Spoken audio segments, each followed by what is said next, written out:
Guys इस video में हम एक्सरसाइज 1.5 के सभी क्वेश्चंस को कॉन्सेप्ट के साथ साथ ट्रिकी मेथड से भी सॉल्व करने वाले हैं। तो चलिए इसका फर्स्ट क्वेश्चन है, classify the following numbers as rational और इरैशनल। अब सबसे पहले ये देखना है कि इसमें जितने भी पार्ट्स दे रखा है उसको हमको अपने कंसेप्ट के बिहाफ पर रैशनल और इरैशनल में क्लासिफाई करना है। इसके लिए हम आपको जल्दी जल्दी से रिकैप कर देते हैं रैशनल और इरैशनल के बारे में। तो रैशनल होता है ऐसा नंबर जिसको p बाय क्यू के फॉर्म में लिख सकते हैं, और अगर इसको हम डेसिमल एक्सपेंशन करें तो डेसिमल एक्सपेंशन होता है या तो टर्मिनेटिंग होगा या नॉन टर्मिनेटिंग रिपीटिंग होगा। तो ये तो हो गया रैशनल। जब इरैशनल नंबर की बात आती है, इरैशनल नंबर होता है जिसको हम p बाय क्यू के फॉर्म में नहीं लिख सकते, और यदि हम डेसिमल एक्सपेंशन करते हैं तो वो नॉन टर्मिनेटिंग नॉन रिपीटिंग देता है। इसके साथ साथ कुछ एडिशनल इंफॉर्मेशन होता है जो इरैशनल नंबर को थोड़ा सा इजी बनाता है। वो ये है कि आप इसमें ध्यान रखिए कि जब भी कभी पाई आ जाए तो वो इरैशनल नंबर कहलाता है। जब कभी ई आ जाए, वैसे अभी ई वाला टर्म यूज नहीं होने वाला है बट पाई का ज्यादा यूज होता है। उसके बाद अगर कोई इम्परफेक्ट स्क्वायर वाला नंबर है जैसे √3, √5, √7, जिसका हम परफेक्ट स्क्वायर नहीं निकाल सकते, तो ये सभी के सभी नंबर्स इरैशनल नंबर्स में आते हैं। तो हम रैशनल और इरैशनल का कंसेप्ट अच्छी तरह से जान लिए। अब हम चलते हैं एक एक करके सभी को कैटेगराइज करते हैं कि कौन सा पार्ट रैशनल है और कौन सा पार्ट इरैशनल। तो देखिए सबसे पहले हम आपको फर्स्ट पार्ट पर ले चलते हैं, ये 2 माइनस √5।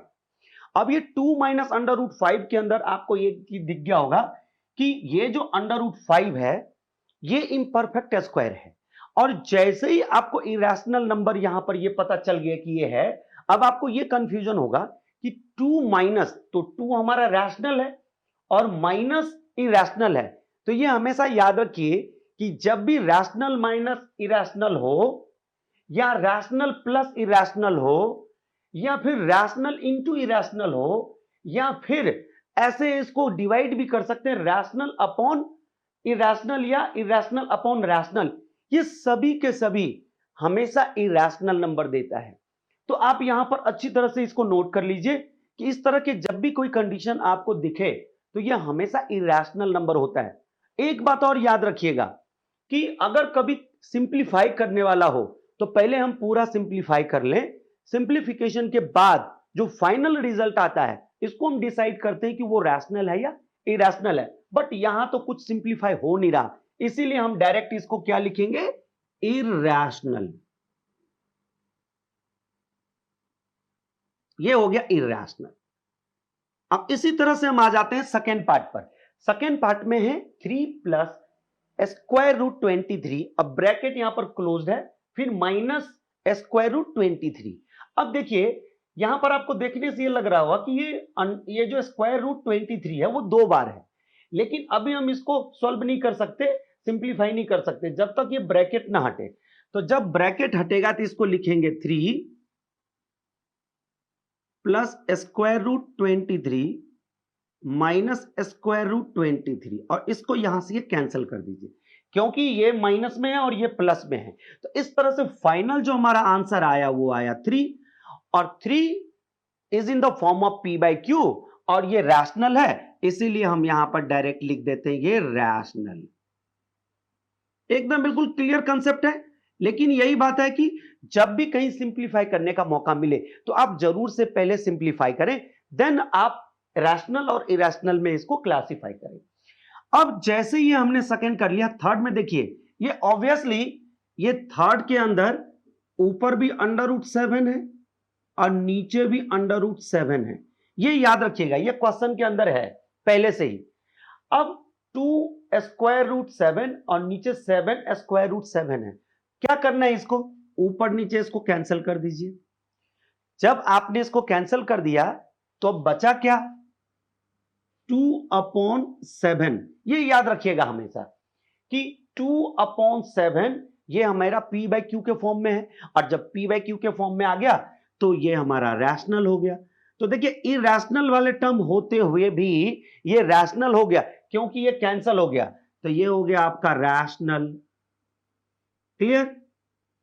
इसी तरह से हम देखते हैं यहां, हमने अभी आपको पीछे जब इसके बारे में बता रहे थे तो हमने आपको पूरी बात बताई थी कि जब रैशनल अपॉन इरेशनल होगा, एक बार और आप यहां पर नोटिस कर लीजिए, देखिए ऊपर रैशनल और अपॉन इरेशनल है, तो ये इज इक्वल टू इरेशनल, तो हम इसी के बिहाफ पर हम इसको क्या बोल सकते हैं, इरेशनल। क्लियर? इसी तरह से 2 पाई है, हमने आपको पहले बोल रखा था कि जब कभी भी कोई भी किसी भी टर्म में पाई दिखे तो पाई एकदम आंख बंद करके आप हमेशा समझ लीजिएगा कि ये इरेशनल है। बट पाई का वैल्यू 22/7 होता है, वो उसका अप्रॉक्स वैल्यू है, वो एग्जैक्ट वैल्यू नहीं है। तो पाई का एक अलग अपना दुनिया है, और जब 22/7 बोला जाता है तब हम उसको यूज करते हैं। तो ये इसीलिए अब यहां पर ये भी क्या हो गया, इरेशनल। तो इस तरह से ये हमारा पार्ट कंप्लीट हो गया। अब देखिए जो हमारा simplify each of the following questions हैं, ये सेकेंड पार्ट में है।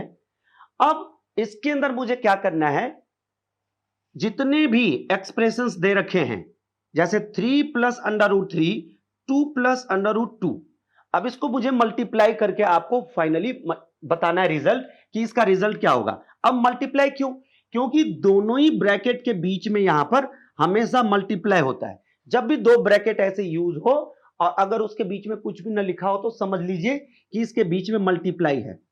अब इस तरह के क्वेश्चन को हम कंसेप्चुअल मेथड से कैसे करें, इसके अंदर देखिए कोई भी ऐसा फॉर्मूला नहीं लग रहा है। तो एक एवरग्रीन मेथड है कि जब भी इस तरह के अगर दो ब्रैकेट्स यूज हो और आपको फाइनल मल्टीप्लाई करके और सिंप्लीफाई करके रिजल्ट बताना हो, तो आप इसमें डिस्ट्रीब्यूटिव मेथड लगा सकते हैं। डिस्ट्रीब्यूटिव मेथड क्या होता है, ये देखिए, जब a plus B into C plus D लगाएंगे तो इज इक्वल टू ए करके यहां पर फिर ब्रैकेट में c प्लस डी, अब प्लस, अब फिर आगे हम b लगाकर c प्लस डी लगाएंगे, इज इक्वल टू करके हम a के साथ मल्टीप्लाई करके लिख देंगे और यहां पर b के साथ मल्टीप्लाई करके लिख देंगे, और जो आंसर होगा उसको फाइनली हम सिंप्लीफाई करके हम लिख देंगे, और यही मेरा क्या हो जाएगा, सिंप्लीफाई द फॉलोइंग एक्सप्रेशंस। तो अब हम लोग क्या करते हैं, सबसे पहले वही वाले रूल यहां लगाएंगे, 3 यहां लिखेंगे और यहां पर 2 प्लस स्क्वायर रूट 2, फिर हमने प्लस लगाया क्योंकि ये वाला यूज करना है, और देखते हैं स्क्वायर रूट 3 के पीछे प्लस है तो हमने यहां लगा दिया, फिर से इसको हमने यहां लिख दिया। अब ये बारी बारी से ये 3 दोनों में मल्टीप्लाई होगा, तो जब मल्टीप्लाई होगा तो ये जो हो जाएगा 3 2 जा 6 प्लस 3 अंडर रूट 2, फिर जब ये मल्टीप्लाई होगा प्लस ये यहां से अब ये मल्टीप्लाई होगा तो ये हो जाएगा 2 अंडर रूट 3 और फिर प्लस, और ये देखते हैं ये हो जाएगा अंडर रूट 6। तो इस तरह से इसके आगे तो हम आगे कुछ कर ही नहीं सकते, क्योंकि ये square root 6, square root 3, square root 2 और ये हमारा रैशनल पार्ट, तो ये सारे के सारे अलग अलग है, तो इसीलिए हम किसी को भी एक दूसरे से ऐड या कुछ ऐसे सिंप्लीफाई नहीं कर सकते। तो ये हमारा फाइनल आंसर हुआ। अब आ जाइए सेकेंड पार्ट के ऊपर। सेकेंड पार्ट में है 3 प्लस रूट 3 और 3 माइनस रूट 3। यहां पर बहुत ही जबरदस्त हमारा इसके अंदर एक फॉर्मूला यूज होता है, और ये इतना यूजफुल है कि यदि आप इसको हमेशा अगर आप यूज करें तो आपका मैथमेटिक्स बहुत ही सिंपल होने वाला है। अब कहिएगा ये कौन सा फॉर्मूला लगेगा, इसमें लगेगा a plus B into A minus B. हमेशा ये याद रखिएगा, a plus B into A minus B is equal to A square minus B square, ये याद रखिएगा।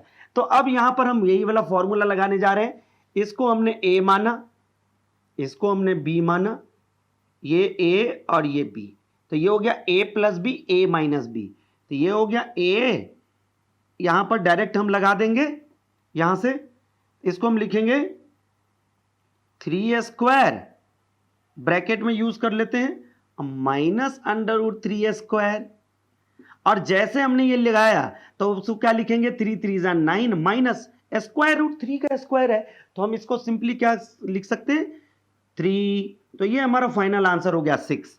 अब देखिए यहां पर अब जो थर्ड पार्ट है इसमें है square root 5 plus square root 2 over whole square, ये पूरा का पूरा होल स्क्वायर है।